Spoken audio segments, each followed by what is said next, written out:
राधा स्वामी संगत जी, आज जम्मू सेंटर में बाबा जी और हुजूर जी ने संगत को ओपन कार में दर्शन देकर निहाल किया।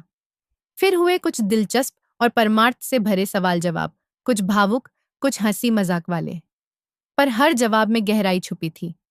कुछ दिल को छू लेने वाली परमार्थ की बातें भी हुईं। आइए सुनते हैं। पहला सवाल, एक युवक ने बाबा जी से पूछा, बाबा जी, क्या आप भी कभी उदास हो जाते हैं? बाबा जी, बेटा, जब देखता हूं कि बच्चे सत्संग में तो हैं लेकिन मन कहीं और है, तब थोड़ी सी उदासी जरूर होती है। पर फिर सोचता हूं, चलो आ तो गए, अब समय के साथ जुड़ भी जाएंगे। दूसरा सवाल, एक लड़की ने मुस्कुराते हुए पूछा, हुजूर जी, जब कोई आपको बहुत याद करता है, क्या आपको भी उसकी याद आती है? हुजूर जी, बिल्कुल बेटा, ये प्रेम दो तरफा होता है। फर्क बस इतना है कि तुम्हारी याद शब्दों में होती है और हमारी याद सुमिरन में। तीसरा सवाल, एक बुजुर्ग ने पूछा, बाबा जी, बुजुर्गों की सेवा करना तो ठीक है, लेकिन जब वो गुस्से में डांटते हैं तो कैसे सहें? बाबा जी, हंसते हुए, बेटा, सोचो वो तुम्हारे लिए क्या क्या सह चुके हैं। उनकी डांट भी आशीर्वाद जैसी है, मीठा समझकर पी जाओ। हंसी। चौथा सवाल, एक युवक ने पूछा, हुजूर जी, क्या भगवान नाराज भी होते हैं? हुजूर जी, नाराजगी इंसानों की भाषा है बेटा। मालिक तो सिर्फ इंतजार करता है कि उसका बच्चा कब लौटेगा। पांचवां सवाल, एक छोटे बच्चे ने पूछा, बाबा जी, क्या आपको स्कूल जाना पसंद था? बाबा जी, हंसते हुए, बिल्कुल नहीं, लेकिन अब समझ आया कि स्कूल ना जाते तो यह सब समझाने का हुनर कहाँ से आता। छठा सवाल, एक लड़की ने शर्माते हुए पूछा, हुजूर जी, आप गुस्सा तो करते ही नहीं होंगे ना? हुजूर जी, करता हूं बेटा, पर अंदर से तुम्हारे जैसे मासूम चेहरे देखकर गुस्सा भी शर्मिंदा हो जाता है। सातवां सवाल, एक युवक ने कहा, बाबा जी, सब कहते हैं समय खुद सब सिखा देता है, क्या ये सच है? बाबा जी, बिल्कुल, समय सबसे बड़ा शिक्षक है, लेकिन अगर सत्संग सुनोगे तो कम समय में ज्यादा सीख सकोगे। तीन। आठवां सवाल, एक महिला ने पूछा, हुजूर जी, सेवा में जब थकावट होती है तो क्या रुकना पाप है? हुजूर जी, पाप वाप कुछ नहीं बेटा, थक जाओ तो बैठो, पर शिकायत मत करो। सेवा प्रेम से होनी चाहिए, बोझ से नहीं। नौवां सवाल, एक नौजवान ने पूछा, बाबा जी, मन को कैसे समझाएं जब वो दुनियादारी में उलझा रहता है? बाबा जी, मन को समझाओ नहीं, मन को रास्ता दिखाओ। हर रोज सुमिरन करके वो खुद रास्ते पर आ जाएगा। 10वां सवाल, एक बच्चा बोला, हुजूर जी, अगर मैं रोज सुमिरन करूं तो क्या आप मुझसे मिलने जरूर आओगे? हुजूर जी, बेटा, मैं तो हर रोज तुम्हारे दिल में बैठा हूं, तुम सुमिरन करोगे तो मेरी आवाज सुन पाओगे। 11वां सवाल, एक युवक ने मुस्कुराकर पूछा, बाबा जी, अगर किसी से दिल टूट जाए तो क्या उस इंसान से फिर से प्यार किया जा सकता है? बाबा जी, दिल टूटता है, पर प्रेम नहीं। अगर प्रेम सच्चा हो तो वो घाव भी भर देता है। बस फिर उम्मीद करना छोड़ दो और मालिक पर भरोसा रखो। 12वां सवाल, एक बच्चा बोला, हुजूर जी, क्या आप भी कभी चॉकलेट खाते थे? हुजूर जी, हंसते हुए, बहुत खाता था बेटा, पर अब तुम्हारी बातों से ही मीठा लगने लगा है। 13वां सवाल, एक लड़की ने पूछा, बाबा जी, आप इतने शांत कैसे रहते हो? बाबा जी, क्योंकि जब सब कुछ मालिक पर छोड़ दिया जाए तो बेचैनी की कोई वजह नहीं बचती। 14वां सवाल, एक बुजुर्ग ने पूछा, हुजूर जी, बुजुर्गों को क्या करना चाहिए जब शरीर साथ नहीं देता? हुजूर जी, तब जुबान से सुमिरन करो, आंखों से प्रार्थना करो और मन से प्रेम करो। शरीर की सेवा रुक सकती है, आत्मा की नहीं। 15वां सवाल, 15वां सवाल, एक युवती ने पूछा, बाबा जी, कभी कभी लगता है कि सब कुछ छोड़कर पहाड़ों में चले जाएं। क्या यही सही है? बाबा जी मुस्कुराकर बोले, बेटा, अगर अंदर की शांति नहीं मिली तो पहाड़ भी परेशान कर देंगे। असली पहाड़ तुम्हारे भीतर है, पहले उसे पार करो। 16वां सवाल, एक बच्चे ने पूछा, हुजूर जी, आप हमें गुस्सा क्यों नहीं करते जब हम गलतियां करते हैं? हुजूर जी बोले, बेटा, प्यार से सिखाने वाला डांटने वाले से ज्यादा असर करता है। अगर तुम गलती से सीख रहे हो तो गुस्से की जरूरत नहीं। 17वां सवाल, एक युवक ने पूछा, बाबा जी, क्या हमारी दुआएं सच में सुन ली जाती हैं? बाबा जी बोले, हर सच्ची पुकार सुनी जाती है बेटा, पर जवाब हमारी सोच के हिसाब से नहीं, मालिक की मर्जी से आता है। 18वां सवाल। एक बुजुर्ग महिला ने पूछा, हुजूर जी, जब सब छोड़कर आपके नाम का सहारा लेते हैं तब आप क्या महसूस करते हैं? हुजूर जी भावुक होकर बोले, माँ, जब कोई अपने टूटे दिल से पुकारता है तो मालिक दौड़ कर आता है। उसका सहारा कभी झूठा नहीं होता। 19वां सवाल। एक युवक ने मुस्कुराकर पूछा, बाबा जी, कभी कॉलेज के दिनों की याद आती है? बाबा जी हंसते हुए बोले, बहुत आती है बेटा, पर अब जिम्मेदारी ऐसी है कि कॉलेज की मस्ती भी सेवा में बदल गई है। 20वां सवाल। एक छोटी बच्ची ने पूछा, हुजूर जी, आप भी कभी रोते हो क्या? हुजूर जी थोड़े शांत होकर बोले, जब कोई बच्चा अंदर से टूटता है और मालिक को पुकारता है तो उसका दर्द दिल में आ जाता है। आंसू वहीं से आते हैं। 21वां सवाल। एक युवक ने पूछा, बाबा जी, क्या सोशल मीडिया से दूर रहना जरूरी है? बाबा जी बोले, अगर सोशल मीडिया तुम्हें चलाने लगे तो जरूरी है, पर अगर तुम उसे चला रहे हो सीमाओं में तो सही है। 22वां सवाल। एक महिला ने पूछा, हुजूर जी, हम कभी कभी दुखों में टूट जाते हैं, क्या ये हमारी भक्ति की कमी है?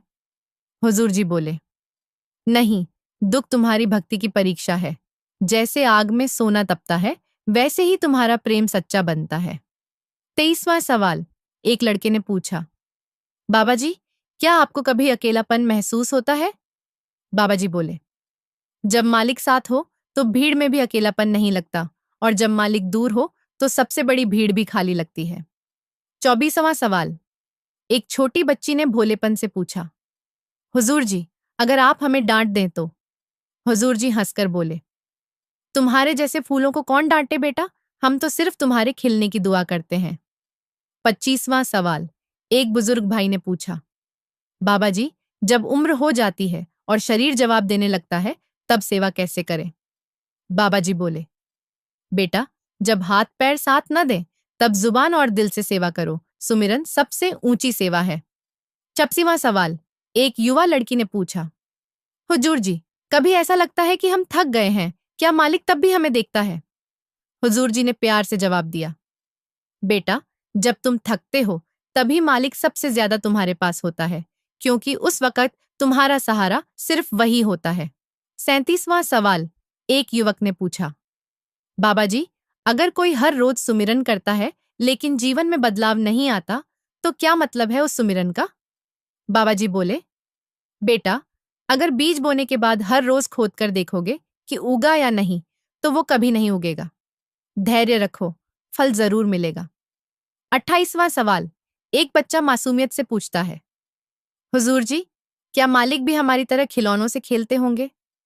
हुजूर जी हंसते हुए बोले, बिल्कुल बेटा, तुम्हारी मुस्कान ही मालिक का सबसे प्यारा खिलौना है और वो चाहता है कि तुम हर पल मुस्कुराते रहो। 29वां सवाल। एक बुजुर्ग महिला ने पूछा, बाबा जी, जब सब साथ छोड़ देते हैं तब क्या सिर्फ मालिक ही रहता है? बाबा जी बोले, बिल्कुल माँ, बाकी सब साए हैं जो सूरज ढलते ही चले जाते हैं, पर मालिक चांद की तरह अंधेरे में भी चमकता है। 30वां सवाल। एक युवक ने मजाक में पूछा, हुजूर जी, अगर आप इंस्टाग्राम पे होते तो क्या रील्स बनाते? हुजूर जी मुस्कुराकर बोले, बेटा, अगर इंस्टाग्राम पे होता तो हर रील में यही लिखता, मालिक का नाम लो, सब ठीक हो जाएगा। 31वां सवाल। एक बच्चा बोला, बाबा जी, स्कूल में टीचर डांटती है तो मालिक को शिकायत कर सकते हैं। बाबा जी हंसकर बोले, बिल्कुल कर सकते हो बेटा, लेकिन साथ में मालिक से पढ़ाई में मन लगाने की प्रार्थना भी करना।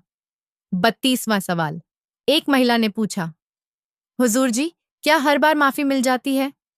हुजूर जी बोले, अगर दिल से पछतावा है और दोबारा गलती न करने का इरादा है तो मालिक की माफी असीम है बेटा।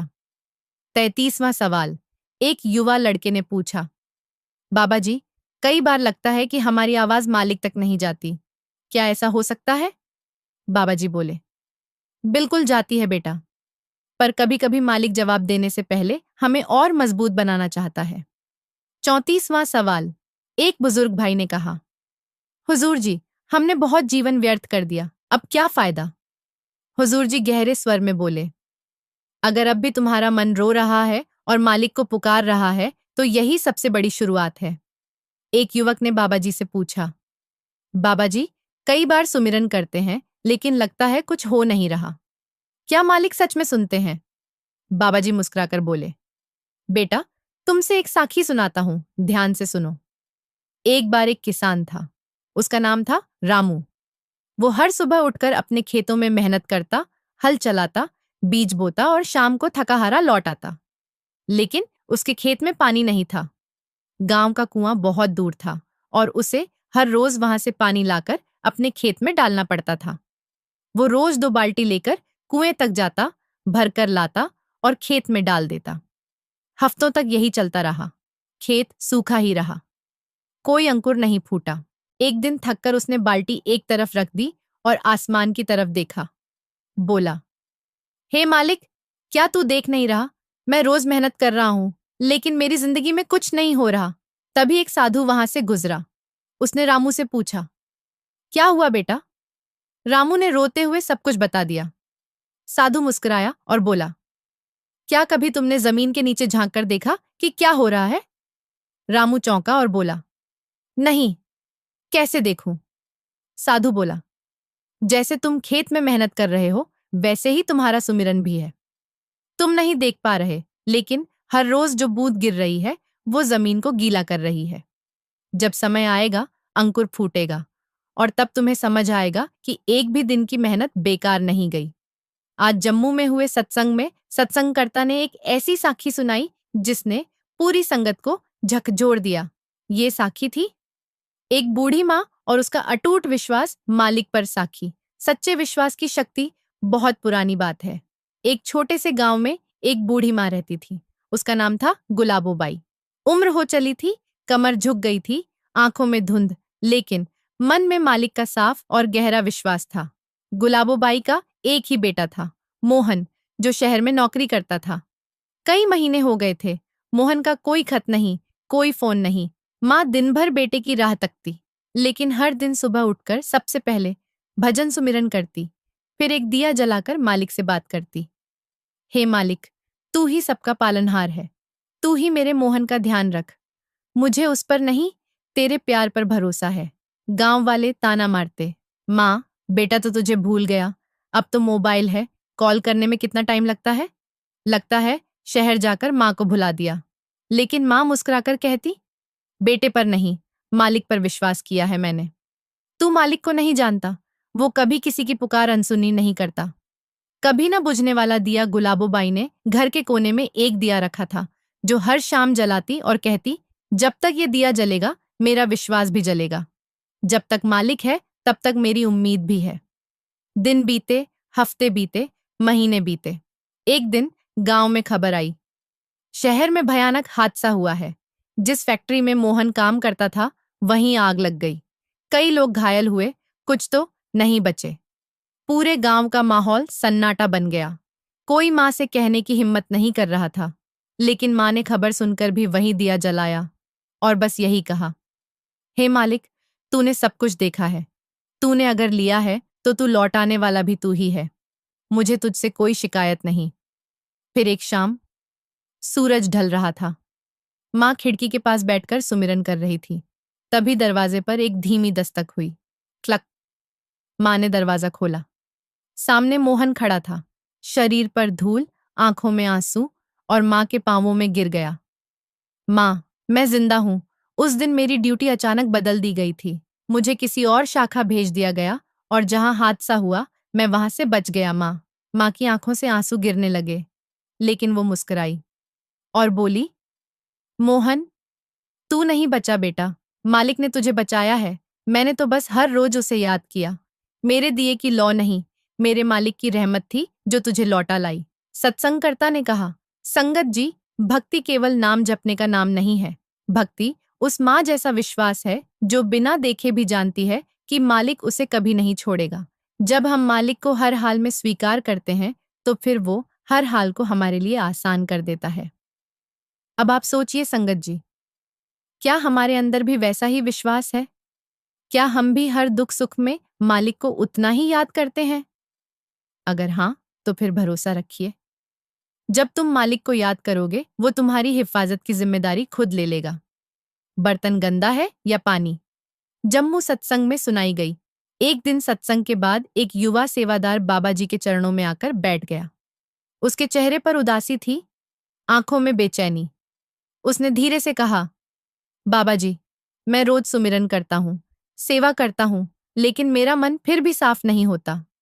रोज बुरे विचार आ जाते हैं, कभी गुस्सा, कभी ईर्ष्या, कभी मोह। मुझे लगता है जैसे मेरा मन कभी सुधरेगा ही नहीं। बाबा जी ने बहुत प्रेम से उसकी ओर देखा, मुस्कुराए और कहा, बेटा, अगर एक बर्तन में गंदगी हो और तुम उसमें रोज साफ पानी डालते रहो, तो क्या वो गंदगी हमेशा बनी रहेगी? वो सेवादार चुप रह गया। बाबा जी ने फिर कहा, नहीं ना, धीरे धीरे वो गंदगी बाहर निकलेगी और बर्तन एक दिन चमकने लगेगा। बस बेटा, तुम्हारा सुमिरन भी वैसा ही है। मन अगर गंदा है तो क्या हुआ? तुम रोज सुमिरन के जल से उसे धोते तो हो। एक दिन वो भी साफ और निर्मल हो जाएगा। हिम्मत मत हारो। उस युवा की आंखों में आंसू आ गए, पर अब वो आंसू दर्द के नहीं थे, वो थे विश्वास के, प्रेम के और आश्वासन के आंसू। पूरी संगत ने उस दिन एक नई प्रेरणा ली। हमारा कर्तव्य है प्रयास करते रहना, बाकी मालिक की कृपा पर छोड़ देना। घड़ी की सुई और हमारी गति। आज जम्मू में एक भाई ने बाबा जी से पूछा, बाबा जी, हम सालों से सुमिरन कर रहे हैं, लेकिन कोई अनुभव नहीं होता। क्यों? बाबा जी मुस्कुराकर बोले, बेटा, घड़ी की सुई को देखा है? सेकंड वाली तेज चलती है, मिनट वाली धीरे और घंटे वाली सबसे धीरे, लेकिन तीनों अपना काम कर रही होती हैं। फिर बाबा जी बोले, वैसे ही तुम्हारा सुमिरन भी असर कर रहा है। भले ही तुम्हें अभी न दिखे, लेकिन अंदर बहुत कुछ बदल रहा है। समय आने पर सब अपने आप दिखेगा। गुरु नानक देव जी की अनसुनी साखी। जब गांव में कोई भूखा न रहा। एक आत्मा को नहीं, पूरे गांव को जगा देने वाली करुणा की गाथा। यह बात उस काल की है जब गुरु नानक देव जी अपने पहले उदासी आध्यात्मिक यात्राओं पर निकले हुए थे। उनका उद्देश्य केवल नाम प्रचार करना नहीं था, बल्कि मानवता को उसका खोया हुआ मूल स्वरूप, प्रेम, सेवा और सच्चे धर्म से जोड़ना था। एक दिन गुरुजी और भाई मर्दाना चलते चलते मध्य भारत के एक क्षेत्र में पहुंचे। दिन ढल रहा था और गुरुजी ने कहा, मर्दाना, आगे जो गांव आता है उसमें रुकेंगे। वहां कुछ आत्माएं वर्षों से प्यासी हैं। मर्दाना जी ने चौंक कर पूछा, गुरुजी, क्या आपको ये बात पहले से ज्ञात है? गुरुजी मुस्कुराए और बोले, मर्दाना, आत्मा की पुकार समय और दूरी से परे होती है। जब वे पुकारती हैं तो हमें चलना होता है। जैसे ही वे गांव पहुंचे, वहां का वातावरण भारी था। खेत सूखे थे, कुएं रीते थे और लोगों के चेहरे उदासी से भरे हुए थे। न किसी के घर से धुआं उठ रहा था, न कहीं बच्चों की किलकारियां सुनाई देती थीं। गुरुजी ने देखा, लोग इतने थके हुए थे कि एक दूसरे से भी मुंह नहीं मिलाते। कोई किसी की सहायता नहीं करता था। हर व्यक्ति जैसे अपनी ही पीड़ा में डूबा हो। गुरुजी चुपचाप गांव के पुराने और सूखे तालाब के पास जाकर बैठ गए। उन्होंने आंखें बंद की और एक लंबी श्वास लेकर बोले, यह गांव नहीं, यह तो एक पीड़ित आत्माओं की नगरी है। न प्रेम, न सेवा, न प्रभु का नाम। यह सूखापन बाहर नहीं, भीतर है। अगली सुबह सूरज निकला, पर गांव के लोगों के लिए कुछ नया होने वाला था। गुरुजी स्वयं उठे। कोई डंका नहीं पीटा, कोई शोर नहीं किया। उन्होंने गांव की गलियों में झाड़ू लगाना शुरू कर दिया। फिर पास के एक सूखे कुएं से बाल्टी बाल्टी पानी खींचकर गलियों में छिड़काव किया। इसके बाद उन्होंने एक चूल्हा जलाया, कुछ बाजरा और चने उबालकर एक मोटी खिचड़ी बनाई। पहले दिन कोई पास नहीं आया। दूसरे दिन कुछ भूखे बच्चे खड़े होकर देख रहे थे। गुरुजी ने प्यार से कहा, आओ बच्चों, प्रभु की रसोई में बनी खिचड़ी खाओ। बच्चे झिझकते हुए आए और उन्होंने पहला निवाला लिया। उनके चेहरे पर जो संतोष था वो वर्षों बाद दिखा। गांव के कुछ बुजुर्गों ने ताना मारा, कोई संत ऐसे झाड़ू लगाता है क्या? यह कोई बाबा का काम है? गुरुजी बोले, संत का काम यह है कि जहां अंधकार हो वहां दीपक जले, जहां कोई सेवा न करे वहां वह झाड़ू भी लगाए और प्रेम भी बांटे। धीरे धीरे कुछ युवाओं ने देखा कि गुरुजी रोज साफ सफाई करते हैं, बच्चों को खाना खिलाते हैं और फिर भजन करते हैं। उनके चेहरे पर ऐसा तेज था जो किसी राजा में भी नहीं होता। एक दिन गांव की एक बूढ़ी मां गुरुजी के पास आई। उसकी आंखों में आंसू थे। बोली, बाबा, वर्षों बाद पहली बार किसी ने हमारे बच्चों को खाना दिया है। आप कौन हैं? गुरुजी ने बस इतना कहा, मैं कोई नहीं, मैं बस उसी का दास हूं जो सबका है। इसके बाद उस बूढ़ी माँ ने गांव की और औरतों को बुलाया और सबने मिलकर अगली खिचड़ी में हाथ बटाया। उसी दिन से गांव की रसोई चल पड़ी। कुछ ही दिनों में बच्चे, महिलाएं, बुजुर्ग सब मिलकर लंगर बनाने लगे। कोई जिम्मेदारी नहीं दी गई, कोई आदेश नहीं दिया गया। गुरुजी का प्रेम ही सबसे बड़ा आदेश था। और फिर बरसात हुई। एक दिन जब गांव में सत्संग चल रहा था, आसमान में बादल घिरे। कई वर्षों बाद पहली बार गांव में झमाझम बारिश हुई। लोग रो पड़े, गुरुजी, ये कैसे हुआ? गुरुजी ने कहा, जब आत्मा की मिट्टी सेवा से नम होती है तो ऊपर से भी कृपा की वर्षा होने लगती है। तालाब जो पूरी तरह सूखा था अब भरने लगा। खेतों में हरियाली आने लगी। लोगों के चेहरों पर मुस्कान लौट आई। विदा और एक नई शुरुआत।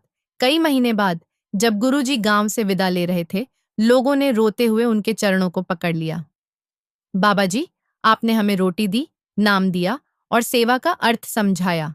आप हमें ऐसे कैसे छोड़ सकते हैं? गुरुजी ने प्रेम से कहा, मैं कहीं नहीं जा रहा। जब भी कोई इस गांव में सेवा करेगा, जब भी कोई नाम सुमिरन करेगा, समझना मैं वहीं हूं। साखी की गूढ़ सीख, सेवा सबसे महान भक्ति है। यह बिना शब्दों के प्रभु तक पहुंचाती है। जहां कोई कुछ नहीं करता, वहां शुरुआत करो, वहीं सबसे बड़ा परमार्थ होता है। आत्मिक प्यास बुझाने से ही भौतिक सुख आता है। बाहर का सूखा भीतर की करुणा से ही मिटता है। प्रेम की भाषा सबको समझ आती है, बस कोई शुरुआत करने वाला चाहिए। गुरु नानक देव जी की अनसुनी साखी। चोरी का फल। एक बार गुरु नानक देव जी किसी गांव में ठहरे हुए थे। उसी गांव में एक व्यक्ति था जो चुपके से दूसरों की चीजें चुरा लिया करता था। लोग उससे परेशान थे, लेकिन डर के मारे कोई कुछ कह नहीं पाता था। जब उसे पता चला कि कोई महात्मा गांव में आया है, तो उसने सोचा, चलो देखता हूं इनके पास क्या है। रात को वह चुपचाप गुरु जी की झोपड़ी में घुसा। लेकिन गुरु नानक देव जी उसे देखकर मुस्कुरा दिए। गुरु जी ने कहा, बेटा, क्या चाहिए? जो चाहिए खुलकर मांग ले। चोरी से लेने में शर्म क्यों? वह चौंक गया, पर बोला, माफ करें, आदत छूटती नहीं। गुरुजी ने प्रेम से कहा, तो आज भी कुछ ले जा, लेकिन एक शर्त पर। जो भी चीज ले उसे ईमानदारी से खर्च करना, और जो खाना खाए वो प्रभु को समर्पित करके खाना। वह व्यक्ति चुपचाप चला गया। लेकिन जब सुबह उसे रोटी मिली और उसने गुरुजी की बात याद कर प्रभु को समर्पित किया, उसका मन कांप गया। आंखों से आंसू निकल पड़े। उसे पहली बार एहसास हुआ कि चोरी का नहीं, सेवा का फल मीठा होता है। उस दिन के बाद वह गांव के सबसे ईमानदार और सेवाभावी व्यक्ति बन गया। सीख, हर अपराधी के भीतर भी एक आत्मा है, बस प्रेम से उसे जगाना होता है। प्रेम की सेवा और दिखावे की सेवा। एक दिन की बात है, गुरु नानक देव जी अपने प्रिय सेवकों भाई मर्दाना और भाई बाला के साथ पंजाब के एक नगर में पहुंचे। वहां दो प्रमुख सेठ रहते थे, सेठ जीवचंद और सेठ हरिदास। दोनों ही अत्यंत धनवान थे, परंतु उनके स्वभाव और जीवन दृष्टि में जमीन आसमान का अंतर था। गुरुजी नगर में पहुंचे तो सबसे पहले सूचना सेठ जीवचंद को मिली। वह तुरंत नगर के कुछ प्रभावशाली लोगों को साथ लेकर आया और गुरुजी से प्रार्थना की, गुरुदेव, मेरे भाग्य उदय हो गए, कृपया मेरे निवास पर पधार कर कृतार्थ करें। गुरुजी मुस्कुराए, कुछ बोले नहीं, पर उसके आग्रह पर वहां पहुंचे। महल जैसा घर, सोने की सजावट, हाथी घोड़े, नौकर चाकर, चारों तरफ चकाचौंध। गुरुजी को फूलों से सजे दरवाजे से अंदर ले जाया गया। वहां तरह तरह के पकवान परोसे गए, केसर युक्त दूध, बादाम पिस्ते वाली खीर, मिठाइयों की थालियां और चांदी सोने के बर्तन। सेठ बार बार सबके सामने कहता, गुरुजी की सेवा कर रहा हूं, ये सब सेवा है सेवा। पर हर बार उसके शब्दों में एक हल्का सा अहंकार झलकता था, मानो सेवा कम और प्रदर्शन ज्यादा हो। गुरुजी ने कुछ नहीं कहा, चुपचाप उठे और कहा, चलो मर्दाना, बाला, अब हमें चलना है। इसके बाद गुरुजी सेठ हरिदास के घर पहुंचे। यह घर बहुत साधारण था, न कोई साज सज्जा, न कोई नौकर चाकर। हरिदास और उसकी पत्नी दोनों साधारण वस्त्रों में थे। हरिदास ने गुरुजी को नतमस्तक होकर प्रणाम किया और कहा, गुरुदेव, मैं तो कुछ भी योग्य नहीं, लेकिन अगर मेरे घर आ गए तो समझो जीवन सफल हो गया। उसने मिट्टी की चौकी पर गुरुजी को बैठाया। रसोई में बाजरे की सादी रोटी और प्याज के साथ गुड़ रखा था। मिट्टी के घड़े से पानी निकाला गया। गुरुजी मुस्कुराए। आंखों में ममता और करुणा छलक रही थी।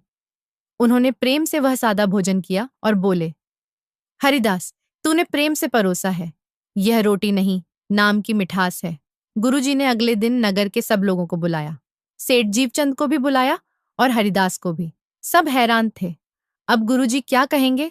गुरुजी ने एक थाली में जीवचंद के दिए पकवान रखवाए और दूसरी थाली में हरिदास की सादी रोटी। उन्होंने दोनों थालियों को तुल्ला पर रखा। चमत्कार! सारे स्वादिष्ट व्यंजन वाली थाली ऊपर उठ गई और सादी रोटी वाली थाली भारी हो गई। लोग चकित रह गए। गुरुजी बोले, जिसमें प्रेम, त्याग और समर्पण हो, वही सच्ची सेवा है। जिस सेवा में अहंकार हो, वह सेवा नहीं, केवल दिखावा है। उन्होंने सेठ जीवचंद की ओर देखकर कहा, तूने बहुत कुछ परोसा, परंतु उसमें खुद को ऊपर और दूसरों को नीचे समझा। हरिदास ने कम दिया, परंतु उस एक रोटी में उसका समर्पण, प्रेम और भक्ति मिली हुई थी। परमात्मा को भोजन नहीं, भावना चाहिए।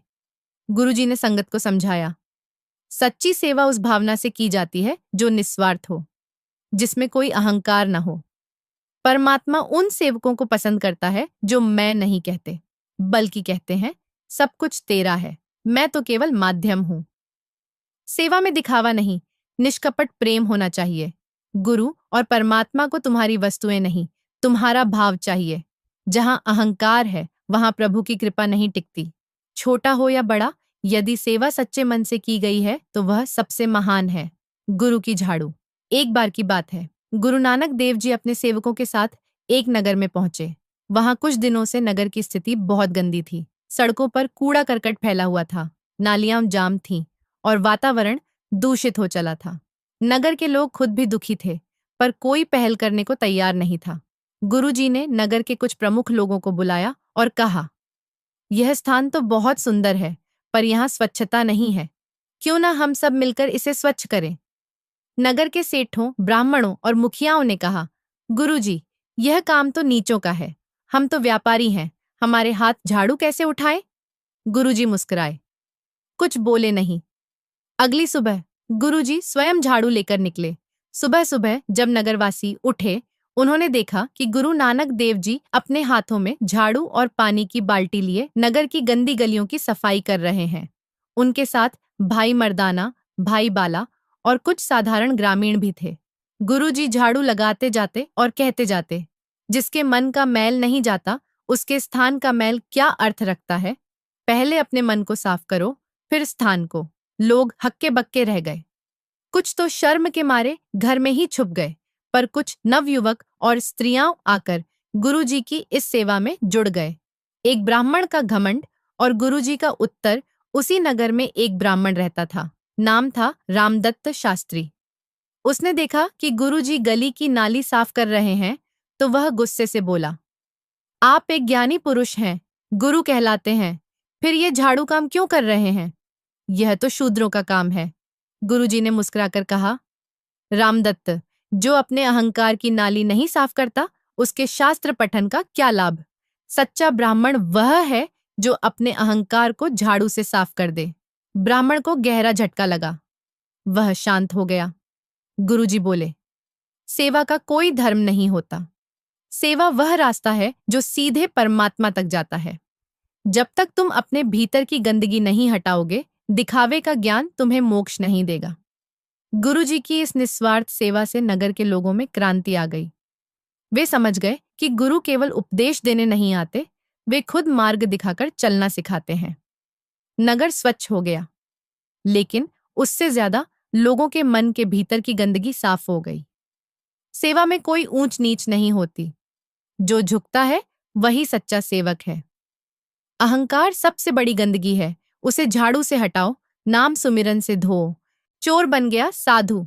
बहुत समय पहले की बात है। एक गांव के पास एक भयंकर चोर रहता था। उसका नाम था कालू। वह इतना चालाक था कि बड़े बड़े अमीरों के घर लूट लेता और जंगलों में छिप जाता। गांव वाले उसका नाम सुनकर कांपते थे। एक रात कालू ने सोचा, सुना है पास के कस्बे में एक महात्मा आए हैं जिनके पास बड़ी संगत इकट्ठा होती है और लोग उन्हें गुरु कहते हैं। क्यों ना देखूं कि क्या सच में कोई ऐसा इंसान है जो मेरे जैसे पापी को भी बदल सके। पहली मुलाकात, आत्मा का झटका। कालू रात के समय गुरु नानक देव जी के पास पहुंचा। चारों ओर संगत ध्यान में लीन थी और गुरु जी शांत बैठे हुए थे। कालू ने सोचा, अगर यह सच में कोई सिद्ध पुरुष है तो यह मेरे मन की चोरी पकड़ लेगा। गुरुजी ने उसकी ओर देखा और मुस्कुराकर कहा, कालू, बहुत देर कर दी आने में। तू कब तक दूसरों का हक छीनता रहेगा? कब तक अपनी आत्मा को अंधेरे में रखेगा? कालू हक्का बक्का रह गया। किसी को उसका नाम भी नहीं पता था, फिर भी गुरुजी ने उसे पहचान लिया। पश्चाताप की आग गुरुजी की बातें सीधे उसके दिल को चीर गईं। वह वहीं जमीन पर गिर पड़ा और रोने लगा। महाराज, मैं चोर हूं, पापी हूं, मैंने असंख्य बुरे काम किए हैं। क्या मेरे लिए भी क्षमा है? गुरुजी ने उसे उठाया और प्रेम पूर्वक कहा, हर आत्मा के भीतर परमात्मा का अंश है। तूने उसे मिट्टी से ढक दिया है, लेकिन अगर तू नाम लेगा, सच्चा प्रायश्चित करेगा, तो वही चोर इस कालजाल से निकलकर परमात्मा की ओर बढ़ सकता है। कालू ने वहीं गुरुजी के चरणों में बैठकर प्रार्थना की, हे सच्चे पातशाह, मुझे बदल दीजिए। मैं आपके चरणों में सब कुछ छोड़ देना चाहता हूं। गुरुजी ने उसे नाम दान दिया और सेवा का मार्ग बताया। सेवा और परिवर्तन, कालू ने सब कुछ छोड़ दिया। वह दिन रात सेवा करने लगा, गरीबों को भोजन देना, बीमारों की सेवा करना और जंगलों में घूम घूम कर लोगों को गुरु नानक जी की शिक्षा देना। लोग उसे अब भाई कालू जी कहने लगे। उसकी आंखों में तेज आ गया था और जीवन में वैराग्य। एक दिन संगत में एक व्यक्ति आया और बोला, ये वही कालू है जो पहले चोर था, इसका संग क्यों किया जाए? गुरुजी ने मुस्कुराकर कहा, जिस प्रकार कीचड़ से कमल खिलता है, उसी प्रकार सबसे बड़ा पापी भी प्रभु का प्यारा बन सकता है, अगर वह सच में बदलना चाहे। शिक्षा, सिखिया। कोई भी आत्मा इतनी गिर नहीं सकती कि गुरु उसे न उठा सके। सच्चा पश्चाताप, सेवा और सुमिरन, यही जीवन को बदलने की कुंजी है। गुरु किसी का भूत नहीं देखते, केवल भाव देखते हैं। एक गुरु की दृष्टि, एक नाम की शक्ति आत्मा को अंधकार से प्रकाश तक पहुंचा देती है। गुरुजी और काठ का व्यापारी स्थान, सिंध प्रांत, हिंदुस्तान की सीमा के पास। गुरु नानक देव जी सिंध की ओर भ्रमण कर रहे थे। उनके साथ भाई मर्दाना जी भी थे। एक दिन वे एक छोटे से गांव में पहुंचे, जहां लोग उन्हें दूर से देखकर दूर ही दूर निकल जाते थे। कोई सत्कार नहीं, कोई दर्शन की भावना नहीं। भाई मर्दाना ने गुरुजी से पूछा, गुरुजी, इस गांव के लोगों का हृदय क्यों इतना कठोर है? गुरुजी बोले, इस गांव की आत्मा अभी सो रही है, चलो पहले उसे जगाते हैं। मुलाकात, लकड़ी का व्यापारी गांव के बाहर एक काठ का व्यापारी था। नाम था झंडामल। उसका काम था जंगल से लकड़ियां काटकर बेचना। वह बहुत कठोर हृदय का था। ना किसी साधु का सम्मान करता, ना कभी दान पुण्य में विश्वास करता। कहता, ये सब दिखावा है, इंसान को सिर्फ कमाना आता है, मोक्ष फोकस सब बहाना है। गुरुजी ने उसके दुकान के पास जाकर कहा, भाई, क्या कुछ लकड़ी बेचोगे? वह झुंझलाते हुए बोला, तुम फकीर लोग लकड़ी खरीदते नहीं, मांगते हो, मेरे पास समय नहीं है। गुरुजी ने मुस्कुराकर कहा, हमें लकड़ी नहीं, तेरे भीतर का जलता हुआ हृदय देखना है। तू काठ का व्यापारी है, लेकिन तेरा मन भी लकड़ी बन गया है। क्या उसमें प्रेम की आग जला सकते हैं? हृदय परिवर्तन, यह सुनकर झंडामल अचंभे में पड़ गया।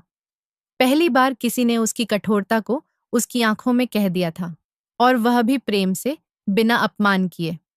उसने पूछा, तुम कौन हो? गुरुजी ने कहा, हम वो हैं जो पत्थर में भी प्रभु की ज्योति खोजते हैं। धीरे धीरे गुरुजी ने उसे आत्मा, सेवा और सुमिरन की बातें समझाईं। वो काठ का व्यापारी, जो जीवन भर केवल लाभ हानि में उलझा था, पहली बार जीवन के वास्तविक अर्थ को सुन रहा था। वह फूट फूट कर रो पड़ा और बोला, गुरुजी, मैं जीवन भर काठ बेचता रहा और मेरा ही हृदय काठ बन गया। क्या आप उसे नरम कर सकते हैं? गुरुजी ने कहा, प्रभु की कृपा से पत्थर भी पिघलते हैं। तू नाम जपना शुरू कर, बाकी वह खुद करेगा। नया जीवन। इसके बाद झंडामल ने व्यापार छोड़ दिया। उसने गांव के बाहर एक छोटा सा स्थान बनाया, जहां वह भूखों को रोटी बांटता, पीने को पानी देता और सारा दिन नाम का सुमिरन करता। गांव के लोग जो उसे लालची और कठोर मानते थे, अब उसे प्रेमी बाबा कहने लगे। गुरुजी ने जाते समय भाई मर्दाना जी से कहा, देखो मर्दाना, एक लकड़ी बेचने वाला आज खुद दीपक बन गया है। ऐसे ही सच्चे गुरु आत्मा की काया पलट कर देते हैं। संदेश और शिक्षा गुरु की कृपा से पत्थर भी पिघल सकते हैं। धन दौलत, व्यापार, सफलता, ये आत्मा को शांति नहीं दे सकते। प्रेम, सेवा और नाम ही आत्मा का असली भोजन है। गुरु वो है जो सबसे कठोर आत्मा में भी ज्योति जला दे। वो बूढ़ी माँ जो हर रोज दूर से देखती थी, एक वृद्धा की भक्ति और गुरु नानक देव जी की कृपा। स्थान, एक छोटा सा गांव, जंगल के किनारे। गुरु नानक देव जी और भाई मर्दाना जी यात्राओं पर निकले हुए थे। वे एक छोटे से गांव में पहुंचे जो घने पेड़ों और पहाड़ियों से घिरा हुआ था। वहां लोग सीधे साधे थे, पर अंधविश्वासों में फंसे हुए। गांव के एक कोने में झोपड़ी में एक बहुत वृद्ध महिला रहती थी। उसका नाम था माई रामो। उम्र लगभग 80 वर्ष, कमर झुकी हुई थी, आंखों में धुंध, पर दिल में अपार प्रेम और भक्ति। हर सुबह की एक परंपरा, गांव वाले जब गुरु नानक देव जी को देखने जाते, माई रामो भी अपनी झोपड़ी से बाहर आती थी। पर वह कभी पास नहीं जाती थी, बस दूर एक पेड़ के नीचे बैठ जाती और घंटों गुरुजी को निहारती रहती। गांव वालों ने पूछा, माई, तू क्यों नहीं जाती गुरुजी के पास? तेरे तो पैर भी चलते हैं, पर बैठकर दूर से ही क्यों देखती है? माई रामो मुस्कुराकर कहती, मैं रोज उन्हें देखती हूँ, वही बहुत है। अगर मेरी आंखों में सच्चाई होगी तो वो खुद ही मेरे पास आएंगे।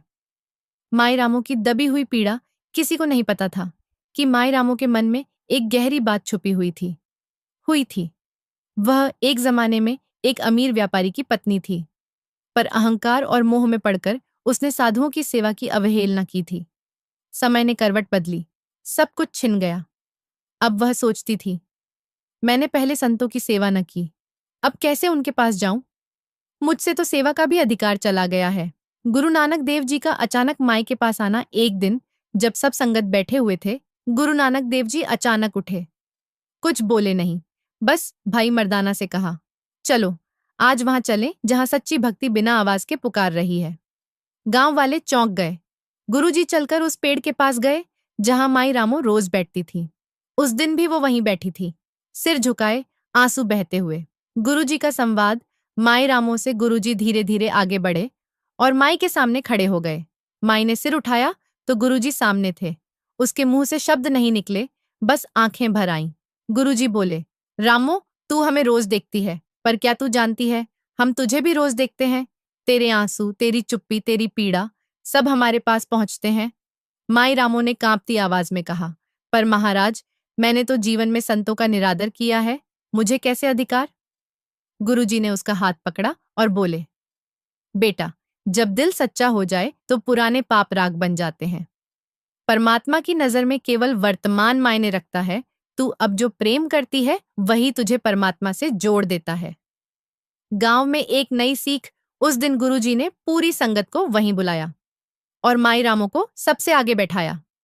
गुरुजी बोले, आज की सभा में सबसे ऊंचा स्थान इस माई का है, क्योंकि इसने अपने दिल में सच्चा पछतावा और प्रेम रखा है। नाम जपने से ज्यादा जरूरी है दिल से जुड़ना। गांव वाले रो पड़े। कईयों को अपने अंधविश्वास और घमंड का एहसास हुआ। माई रामो की अंतिम इच्छा। कुछ ही दिनों में माई रामो का शरीर बहुत अशक्त हो गया। गुरुजी उसे देखने गए। माई ने हाथ जोड़कर कहा, बस एक बात कहनी है महाराज, आपका चेहरा मेरी आंखों में समा गया है। अब मेरा मन बिल्कुल शांत है। मैंने जीवन भर जो खोया, आपकी एक झलक से सब पा लिया। गुरुजी ने सिर पर हाथ रखा और उसकी आत्मा को परम शांति प्रदान की। साखी की सीख। गुरु और परमात्मा सिर्फ बड़ी बातों से नहीं, दिल की सच्चाई से मिलते हैं। कभी भी देर नहीं होती। सच्चे पछतावे और प्रेम से सब कुछ बदला जा सकता है। गुरु अपने आप पहुंचते हैं वहां जहां सच्ची पुकार होती है। धर्म बाहरी प्रदर्शन नहीं, अंदर की सच्चाई का नाम है। गुरु नानक देव जी और अरब के अहंकारी फकीर की मुलाकात। गुरु नानक देव जी भाई मर्दाना जी के साथ अरब देशों की यात्रा पर थे। वे मक्का, मदीना, बगदाद और आसपास के कई सूफी संतों से भी मिले। उन दिनों अरब में एक बहुत प्रसिद्ध फकीर था, नाम था शेख सलीम अली। वो बहुत बड़ा ज्ञानी था। हजारों शिष्य उसके पास आते थे। वो लोगों को ईश्वर के नाम की तालीम देता था। पर धीरे धीरे उसके भीतर अहंकार घर कर गया था। वो कहता, मैंने खुदा को जान लिया है, अब मुझे किसी और से सीखने की जरूरत नहीं। मैं खुदा के सबसे करीब हूं। मेरा रास्ता ही सबसे ऊंचा है। गुरु नानक देव जी का पहुंचना। गुरु जी ने जब उसकी बातें सुनी तो भाई मर्दाना जी से कहा, चलो मर्दाना, आज एक ऐसी आत्मा से मिलना है जो पानी तो पवित्र है, पर घड़े में अहंकार की धूल जमा हो चुकी है। उसे धोना है। गुरुजी सीधा उस सूफी केंद्र पहुंचे। वहां की शांति थोड़ी विचलित हुई, क्योंकि पहली बार कोई ऐसा संत आया था जो बिना किसी रस्म या किताब के बस नाम की महिमा का ही संदेश देता था। दरवेश की पहली प्रतिक्रिया जब शेख सलीम अली को बताया गया कि भारत से एक फकीर आया है तो वो बोला, उसे लाओ, देखते हैं क्या उसकी निगाहों में भी खुदा है या सिर्फ जुबान में। गुरुजी वहां पहुंचे। शेख ने सवाल शुरू किया। प्रश्न उत्तर की शुरुआत। शेख सलीम, कौन हो तुम और किस रास्ते के पैगंबर? गुरु नानक, मैं कोई पैगंबर नहीं, मैं तो खुदा की बंदगी करने वाला एक दास हूं। मैं उस नाम को बांटता हूं जो नजरों से नहीं, दिल से दिखता है। शेख, किताब कौन सी लाए हो? तालीम क्या है? गुरुजी, मेरी किताब मेरा अंतरात्मा है और मेरी तालीम है सच्चे दिल से परमात्मा का सुमिरन करना। शेख हंसते हुए, इतनी बड़ी बात सिर्फ नाम से? गुरुजी मुस्कुराते हुए, हाँ, नाम ही वह दवा है जो आत्मा के हर रोग को मिटा सकती है। गुरुजी ने उसे आईना दिखाया। गुरुजी ने शांति से कहा, तू खुदा का खोजी है, पर खुदा को खुदा मानता है या अपने मैं को खुदा बना बैठा है? जो कहे कि मैंने खुदा को जान लिया, वो अब जानने के काबिल नहीं रहा। जानना वहां से शुरू होता है जहां मैं खत्म होता है। फकीर की आत्मा हिली। शेख पहली बार चुप हो गया। उसके भीतर कुछ कांप गया। गुरुजी ने आगे कहा, सलीम, तेरी इबादत में तड़प नहीं रही। तू किताबें जानता है पर खुदा की खामोशी नहीं सुनता। तू शिष्य चाहता है पर खुदा का दीदार नहीं। फकीर की आंखों से आंसू बहने लगे। वो बोला, मैंने आज तक इतने दरवेश देखे, पर आज मेरी आत्मा के अंधेरे में पहली बार रोशनी उतरी है। तुम्हारी निगाह ने मेरी बरसों की धूल झाड़ दी। फकीर का आत्मसमर्पण। उसने गुरुजी के पांव छुए और कहा, मेरे गुरु, मुझे अब समझ आया कि खुदा के रास्ते में कोई मंजिल नहीं, हर मंजिल एक नई शुरुआत होती है। गुरुजी ने कहा, अब तेरा रास्ता शुरू हुआ है। तू अब दूसरों को खुदा नहीं, नाम का सच्चा स्वाद छकाना। ना कह ना दिखा, बस जिया कर उस सच्चे नाम को। उस सूफी केंद्र की तब्दीली। उस दिन के बाद से शेख सलीम ने कभी मैं जानता हूं नहीं कहा। वो बस कहता, जो जानता है वो मौन है, जो सच से जुड़ गया उसे दिखाने की जरूरत नहीं। अब वह अपने शिष्यों को गुरु नानक देव जी की वाणी सुनाता था। नाम जपो, मन को देखो और उस रोशनी में खुद को मिटाओ। इस साखी की अनमोल शिक्षा। अहंकार ही ज्ञान का सबसे बड़ा पर्दा है। जो सच्चा गुरु होता है वह दिखावे से नहीं, आत्मा को छूकर बदलता है। गुरु सिर्फ मार्ग नहीं दिखाता, बल्कि आत्मा को उसके मूल स्रोत से जोड़ देता है। नाम की महिमा किसी मजहब की नहीं, आत्मा की भाषा है। साध संगत जी, इसी के साथ हम आपसे इजाजत लेते हैं। आगे मिलेंगे एक नई साखी के साथ। अगर आपको ये साखी अच्छी लगी हो तो इसे और संगत के साथ शेयर जरूर करना, ताकि यह संदेश गुरु के हर प्रेमी सत्संगी के पास पहुंच सके। और अगर आप साखियां, सत्संग और रूहानियत से जुड़ी बातें सुनना पसंद करते हैं तो चैनल को सब्सक्राइब कर लीजिए, ताकि हर नई साखी की नोटिफिकेशन आप तक पहुंच सके। राधा स्वामी जी,